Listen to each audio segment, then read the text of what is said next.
আসসালামু আলাইকুম। সবাইকে স্বাগত জানাচ্ছি। আমি নাসরুল ইসলাম তন্ময়। শুরুতে বিআরবি কেবল সংবাদ শিরোনাম। শুরুতেই জানিয়ে দেব আমাদের হাতে থাকা সর্বশেষ গুরুত্বপূর্ণ আপডেট সংবাদ। খালেদা জিয়ার শারীরিক অবস্থার খোঁজ নিলেন বিএনপির মহাসচিব মির্জা ফখরুল ইসলাম আলমগীর। এরপর জানিয়ে দিব ছাত্রদলের সাবেক সভাপতি শ্রাবণের উপর হামলার অভিযোগ। বিএনপির জাতীয় নির্বাহী কমিটির সদস্য এবং জাতীয়তাবাদী ছাত্রদলের সাবেক সাধারণ সম্পাদক কেন্দ্রীয় সভাপতি কাজী রওকনুল ইসলাম শ্রাবণ এবং তার সাথে বিএনপির কয়েকজন নেতাকর্মীদের উপর ছাত্রলীগ হামলা করেছে বলে অভিযোগ পাওয়া গেছে। এদিকে স্মার্ট বাংলাদেশের অগ্রযাত্রা নিয়ে সভা আজ। সাংস্কৃতিক বৈচিত্র্য সমৃদ্ধ স্মার্ট বাংলাদেশের অগ্রযাত্রায় আমাদের অভিনিবেশ এবং কর্মস্পা শীর্ষক সভা করবে আওয়ামী লীগের সংস্কৃতি বিষয়ক উপকমিটি। এদিকে অবসরের পরেও চেয়ারে তিনি 3 দিনে 34 কোটি টাকার ঘুষ। অবসরে গিয়েও প্রতিদিনের মতো অফিসে গিয়ে নিজের চেয়ারে বসে রাজনীতির ফাইল স্বাক্ষর করছেন ঔষধ প্রশাসন অধিদপ্তরের সাবেক উপপরিচালক আব্দুল মালেক। এমনকি সন্ধ্যার পরেও গোপনে অফিসে সব কাজ করেন তিনি। আর এসব ফাইলে স্বাক্ষর করা হচ্ছে 15 তারিখের আগের তারিখ বসে। এতে ব্যাপক ঘুষ লেনদেন করছে বলে অভিযোগ উঠেছে তার বিরুদ্ধে। জানিয়ে দিব সাঁকো নির্মাণ নিয়ে বিরোধ, যুবককে কুপিয়ে হত্যা। কক্সবাজারে পেকুয়া চলাচলের রাস্তায় সাঁকো নির্মাণ নিয়ে বিরোধের জেরে আব্দুল কাদের নামে এক ব্যক্তিকে কুপিয়ে হত্যা করেছে প্রতিপক্ষরা। এই ঘটনায় আহত হয়েছে নিহতের পরিবারের 4 সদস্য। এবং সর্বশেষ জানিয়ে দিব ইরানের সাবেক প্রেসিডেন্ট ইব্রাহিম রাইসির মৃত্যুতে শঙ্কা জেগেছিল তৃতীয় বিশ্বযুদ্ধের। জীবিত ইব্রাহিম রাইসির চেয়ে মৃত ইব্রাহিম রাইসি অনেক বেশি ভয়ঙ্কর। হেলিকপ্টার দুর্ঘটনায় রাইসির মৃত্যুর পর তা হারে হারে উপলব্ধি করেছিল যুক্তরাষ্ট্র। মধ্যপ্রাচ্যের নিজেদের সবচেয়ে বড় শত্রু দেশের শীর্ষ নেতার মৃত্যুতে জো বাইডেনের মনে ভয় ধরে গিয়েছিল। বাইডেন প্রশাসন কর্মকর্তা এতটাই ভয় পেয়েছিলেন যে তৃতীয় বিশ্বযুদ্ধ শুরু হয়ে যায় কিনা সেই আশঙ্কা পেয়ে বসেছিল তাদের। আজারবাইজানের সঙ্গে একটি উন্নয়ন প্রকল্পের উদ্বোধন শেষে রোববার পূর্ব আজারবাইজান প্রদেশে বিধ্বস্ত হয়ে রাইসির বহনকারী হেলিকপ্টার। প্রিয় দর্শক, এতক্ষণ শুনছিলেন সংবাদ শিরোনাম, এবারে বিস্তারিত। তবে তার আগে বন্ধুরা, আপনি কোন স্থান থেকে আমাদের সংবাদটি দেখছেন কমেন্ট করে জানিয়ে দিন এই সংবাদ সম্পর্কে আপনার মূল্যবান মতামত। প্রিয় দর্শক, আপনি যদি আমাদের চ্যানেলে নতুন হয়ে থাকেন, ভিডিওটি দেখতে দেখতে চ্যানেলটি সাবস্ক্রাইব করে রাখুন, যাতে করে আমাদের লেটেস্ট আপডেট সংবাদগুলো সবার আগে আপনার কাছে পৌঁছে যায়। এবারে বিস্তারিত। খালেদা জিয়ার শারীরিক অবস্থার খোঁজ নিলেন মির্জা ফখরুল। বিএনপির চেয়ারপারসন বেগম খালেদা জিয়ার শারীরিক অবস্থার খোঁজ নিতে তার বাসায় যান বিএনপির মহাসচিব মির্জা ফখরুল ইসলাম আলমগীর। মঙ্গলবার 21 মে রাত 8:30টার দিকে রাজধানীর গুলশানে বেগম খালেদা জিয়ার বাসভবন গণভবন ফিরোজায় যান তিনি।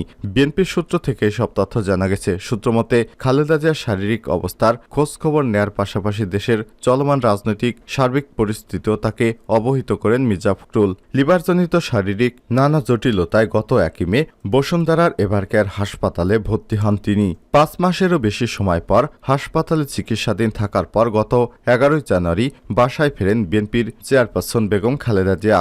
এরপর বিএনপির মহাসচিব মির্জা ফখরুল ইসলাম বেশ কয়েকবার বিএনপির চেয়ারপারসন বেগম খালেদা জিয়ার শারীরিক খোঁজখবর নিতে তার বাসায় গিয়েছেন এবং দেশের চলমান রাজনৈতিক পরিস্থিতি তাকে অবহিত করছেন। ছাত্রদলের সাবেক সভাপতি শ্রাবণের উপর হামলার অভিযোগ। বিএনপির জাতীয় নির্বাহী কমিটির সদস্য এবং জাতীয়তাবাদী ছাত্রদলের সাবেক কেন্দ্রীয় সভাপতি কাজী রওকনুল ইসলাম শ্রাবণের উপর ছাত্রলীগ হামলা করেছে বলে অভিযোগ পাওয়া গেছে। মঙ্গলবার 21 মে রাত 9টার দিকে রাজধানীর শিল্পকলা একাডেমির সামনে এই হামলার ঘটনা ঘটে। আহত শ্রাবণ বর্তমানে ঢাকা মেডিকেল কলেজ হাসপাতালে চিকিৎসাধীন অবস্থায় রয়েছেন। প্রত্যক্ষদর্শীরা জানায়, নেতাকর্মীদের সঙ্গে আড্ডা দেওয়ার সময় ছাত্রলীগের কিছু উচ্ছৃঙ্খল নেতাকর্মী রড, চাপাতি, রামদা, হকি স্টিক নিয়ে আতর্কিত হামলা করে গুরুতর জখম ও আহত করে শ্রাবণকে। এ বিষয়ে শ্রাবণের অভিযোগ, ছাত্রলীগের কর্মীরা প্রকাশ্যে জয় বাংলা স্লোগান দিয়ে তার উপর হামলা চালায়। এদিকে শ্রাবণের উপর হামলার তীব্র নিন্দা জানিয়ে বিএনপির সিনিয়র যুগ্ম মহাসচিব অ্যাডভোকেট রুহুল কবির রিজভী আহমেদ বলেছেন, তিনি বলেন, এ সরকার গোটা দেশকে রক্তাক্ত করেছে। রক্তপিপাসু সরকার গণতন্ত্রকামী সৈনিকদের রক্ত দিয়ে উল্লাস করছে, কিন্তু সংগ্রামে রক্ত কখনো বৃথা যাবে না। সবকিছুর একদিন বিচার হবে এই বাংলার মাটিতেই ইনশাল্লাহ। স্মার্ট বাংলাদেশের অগ্রযাত্রা নিয়ে সভা আজ। সাংস্কৃতিক বৈচিত্র্য সমৃদ্ধ স্মার্ট বাংলাদেশের অগ্রযাত্রায় আমাদের অভিনিবেশন এবং কর্মস্পা শীর্ষক সভা করবে আওয়ামী লীগের সাংস্কৃতিক বিষয়ক কমিটি। বুধবার 22 মে বিকেল 4টায় আওয়ামী লীগের কেন্দ্রীয় কার্যালয়ে সভা অনুষ্ঠিত হবে। অনুষ্ঠানে প্রধান অতিথি হিসেবে উপস্থিত থাকবেন আওয়ামী লীগের সাধারণ সম্পাদক এবং সড়ক পরিবহন ও সেতুমন্ত্রী ওবায়দুল কাদের। সভাপতিত্ব করবেন আওয়ামী লীগের উপদেষ্টা পরিষদ সদস্য এবং সাংস্কৃতিক বিষয়ক উপকমিটির চেয়ারম্যান মঞ্জর সারথী আতাউর রহমান। অবসরের পরেও চেয়ারে তিনি 3 দিনে 34 কোটি টাকার ঘুষ। অবসরে গিয়েও প্রতিদিনের মতো অফিসে গিয়ে নিজের চেয়ারে বসে রীতিমতো ফাইল স্বাক্ষর করছেন ঔষধ প্রশাসন অধিদপ্তরের সাবেক উপপরিচালক আব্দুল মালেক। এমনকি সন্ধ্যার পরেও গোপনে অফিসে সব কাজ করছেন তিনি। আর সব ফাইলে স্বাক্ষর করা হচ্ছে 15 তারিখের আগের তারিখ বসে। এতে ব্যাপক ঘুষ লেনদেনের অভিযোগ উঠেছে তার বিরুদ্ধে। মঙ্গলবার 21 মে সরেজমিনে ওষুধ প্রশাসন অধিদপ্তরে গিয়ে ফাইল পোস্ট শাখায় কালবেলার পক্ষ থেকে রেজিস্ট্রার খাতা দেখার চেষ্টা করা হয়, কিন্তু কোনোভাবেই ওই খাতা দেখাতে রাজি হয়নি কর্তৃপক্ষ। এর আগে রোববার 19 মে অধিদপ্তরে গিয়ে আব্দুল মালেককে সশরীরে অফিস করার সত্যতা মিলে। জানা যায় গত 15 মে অবসরে গেছেন তিনি। এই অবসর তাকে অফিস করা বন্ধ করতে পারছে না। অফিস যেন এক অদৃশ্য মায় আবদ্ধ করে রেখেছে তাকে। 16 মে 20 মের মধ্যে অফিস খোলা ছিল মাত্র 3 দিন। আর এই 3 দিনে 172টি প্রজেক্ট ফাইলে স্বাক্ষর করেছেন তিনি। এসব ফাইলে স্বাক্ষর করা হচ্ছে 15 তারিখের আগের তারিখ বসে। প্রতিটি ফাইলের জন্য নিয়েছেন 20 লক্ষ টাকা করে। এছাড়াও ছোটখাটো ফাইলও ঘুষ ছাড়া স্বাক্ষর করেন না তিনি।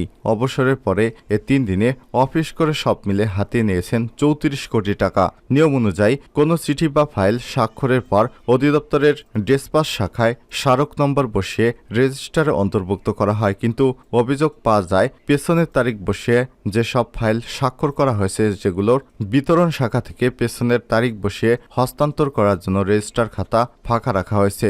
12 থেকে 15 মে তারিখে রেজিস্টারে যেসব জায়গা ফাঁকা রাখা হয়েছে সেখানে পুরনো তারিখ বসিয়ে ফাইলগুলো হস্তান্তর করা হবে। এমন তথ্যের ভিত্তিতে কালবেলার পক্ষ থেকে রেজিস্টার খাতা দেখার চেষ্টা করা হয়, কিন্তু কোনোভাবেই এই খাতা দেখাতে রাজি হয়নি অধিদপ্তরের মিডিয়া মুখপাত্র এবং পরিচালক মোহাম্মদ সালাউদ্দিন। এমনকি অবসর গ্রহণের পর আব্দুল মালেকের অফিস করার বিষয় কর্তৃপক্ষ এ বিষয়ে কিছু জানতেন না বলেও জানান এই কর্মকর্তা। এ বিষয়ে কথা বলতে মহাপরিচালকের সঙ্গে সরাসরি দেখা করতে চাইলে অফিসে থাকা সত্ত্বেও সাংবাদিকদের সঙ্গে কথা বলতে রাজি হননি তিনি। এসব অভিযোগের বিষয়ে রোববার ঔষধ প্রশাসন অধিদপ্তরে গিয়ে সরাসরি আব্দুল মালেকের সঙ্গে কথা বলতে চাইলে সাংবাদিকদের দেখে কথা না বলে দ্রুত সটকে পড়েন তিনি। সাঁকো নির্মাণ নিয়ে বিরোধ, যুবককে কুপিয়ে হত্যা। কক্সবাজারের পেকুয়ায় চলাচলের রাস্তা সাঁকো নির্মাণ নিয়ে বিরোধের জেরে আব্দুল কাদের নামে এক ব্যক্তিকে কুপিয়ে হত্যা করেছে প্রতিপক্ষ। এই ঘটনায় আহত হয়েছে নিহতের পরিবারের 4 সদস্য। হত্যাকাণ্ডে জড়িত থাকার অভিযোগে 2 জনকে আটক করেছে পুলিশ। মঙ্গলবার 21 মে দুপুর 2টার দিকে উপজেলার শিলখালী ইউনিয়নের জারুল বনিয়ার সেগুনবাগিচা এলাকায় এই দুর্ঘটনা ঘটে। নিহত আব্দুল কাদের শিলখালী ইউনিয়ন জারুল বেনিয়ার সেগুনবাগিচা এলাকার আব্দুল রশিদের ছেলে। নিহত হলে নিহতের বাবা আব্দুর রশিদ এবং ভাই নুরুল কাদের, বোন কুলসুমা বেগম ও হালিমা বেগম। ঘটনার পর পুলিশ অভিযান চালিয়ে হত্যাকাণ্ডে জড়িত থাকার অভিযোগে 2 জনকে গ্রেপ্তার করেছে।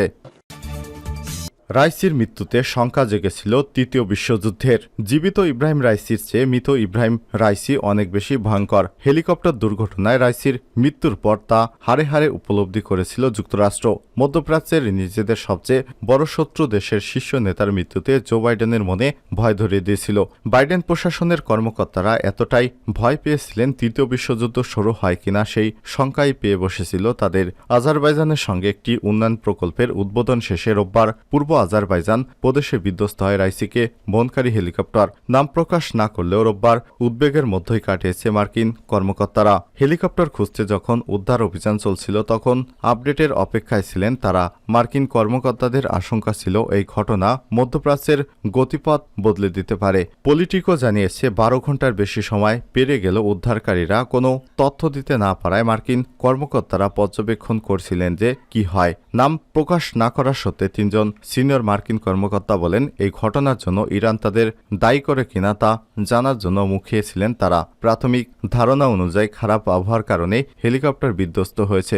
যদিও মার্কিন কর্মকর্তাদের আশঙ্কা ছিল এজন্য যুক্তরাষ্ট্র ও ইসরায়েলকে দায়ী করতে পারে ইরান। এজন্যই কর্মকর্তারা আশঙ্কা প্রকাশ করেছিলেন যে কিছু সময় এমন হয়েছিল যে ঘটনায় তৃতীয় বিশ্বযুদ্ধ হয়তো শুরু হতে পারে।